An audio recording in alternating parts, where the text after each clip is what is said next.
We use yoga to connect with the body, and we use the body as a tool to connect with the present moment.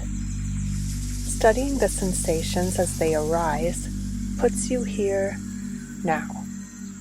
Studying the breath, the energizing nature of an inhale, the effortless release of an exhale, the empty peace found in the space in between the breaths.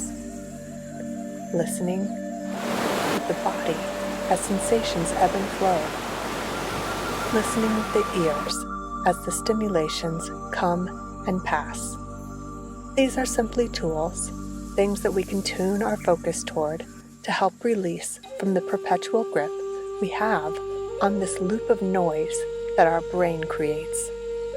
The space we begin to create disconnects us from the noise just enough to notice that it exists, just enough to realize that it feels freeing to step outside of the loop, just enough space to know that if I can create space from this noise, then there is a reality that exists without it.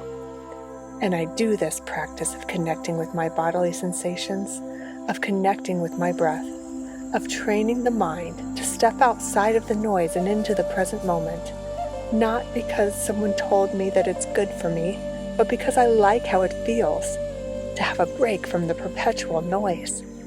And ultimately, my aim is to spend more time in the empty space between the breaths, in the space between the thought loops, than inside the noise. That being said, I realize that I am this noise.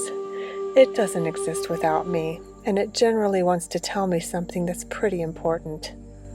Therefore, dedicating time to listen to the noise is essential to understanding the self.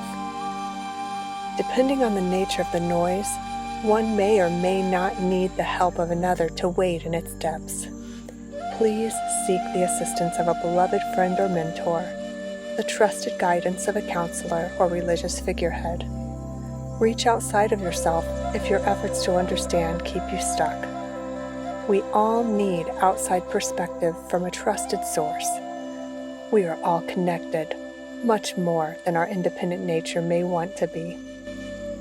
I wish for you, on the other side, a deep knowing that the truth of who you are is and always was love.